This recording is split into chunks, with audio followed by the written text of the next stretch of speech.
Okay, so in this lesson, we're gonna touch upon backing up our footage again. I know it's sounding repetitive, but it's one of the most important things you can learn that you have to do.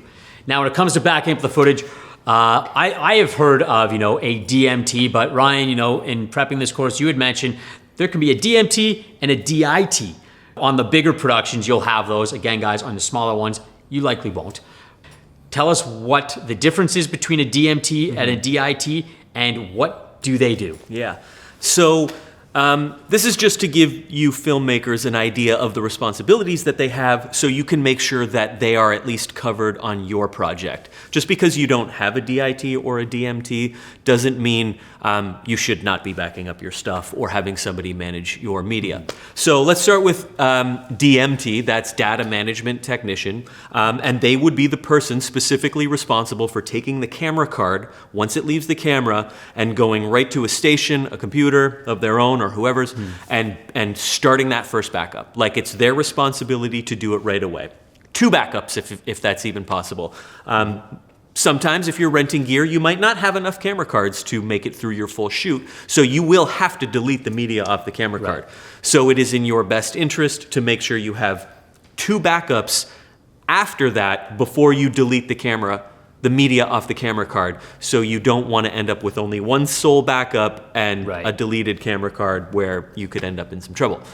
A DMT would also be responsible for potentially cataloging the footage, organizing it in certain bins, as we would call it, or file folders, potentially by scene, potentially just by day. If you have someone there, they can get very detailed with how they organize your footage. Sometimes I recommend not renaming clips at all, but it depends how your camera operates, and maybe clip names don't really make sense. But what's very important is your DMT or someone could record the clip name and then potentially use some type of document or some way of organizing that clip name is this scene and this take type of situation. Yeah. And again, guys, these are things that you need to sort out. Like as we mentioned in a previous lesson, these are, your specs that you need to sort out ahead of time so that there's no confusion, because you don't want your editor looking for scene 2, take 1 when you've gone ahead and slated it as something different, and then your assistant editor and or DMT has labeled it in another way. So again, everybody being on the same page is key. You'll often find on a smaller production that, that the DMT may also just be the editor. Or it will be the assistant editor. Again, making the process a little easier because they will organize the footage in the exact way they want to. And that's likely how you guys are gonna start. But as you get to bigger productions, that's what Ryan's preparing you for, is that the bigger the production gets, the more people that get involved, and the more communication becomes key. So that's a DMT. I knew about a DMT, but what is the DIT? What's the difference here? DIT stands for Digital Intermediate Technician. And they're a very specialized role on the set that, in essence, works directly under the cinematographer, or DOP. And so, on a bigger production, a lot more thought goes into the color of the show. And on a smaller production, you might not care about that until the end. But your cinematographer should be able to at least light and expose stuff properly. But when it comes to the more subtle nuances of the color and the look of your film, you can take care of that in post.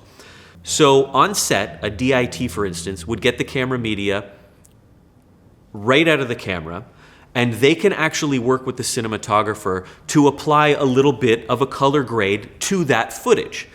Now, that's most commonly used when you have a large production and a large series, and dailies, or that daily footage, is getting circulated at the end of each day or the next day to producers and studio people and whoever needs to see it. Because you don't ever want producers or executives looking at log footage, because as you know, it looks very flat and desaturated. So the DIT helps give that master camera footage a little bit of color in line with how you would have decided in your tone meeting. So that's what the editor can work with, and that's what everyone can see throughout the process. That's a little bit more of a luxury, I would say. If you have the luxury of hiring one, great. But that is something you shouldn't worry about. They are just one step between the DMT and the DIT, or Right. potentially your DIT could take care of the medium. So again, it's not something you need to worry about on a small scale production, but it's something to be aware of for when you start getting into those bigger productions. Because as a director, as a producer, as an editor, as your film journey progresses and you start climbing that ladder, you're going to encounter these added facets to the filmmaking process and these other roles and jobs. So this is just some added information for you guys at the beginning. Don't need to worry about it, but good knowledge to have. And also just a good job to know that if you're getting into editing and coloring, these are other jobs that are available to you. It's not just edit, it's not just color grade, it's not just DP. There's a lot of jobs out there that don't really get advertised and don't get the glory of and the attention of filmmaking. So just want to give you guys that information. Is there anything else we need to know about DIT and DMT? I guess just the most important thing to reiterate as many times as humanly possible is they would be the people responsible for backing up your footage. And if you don't have one, make sure someone can back up your footage.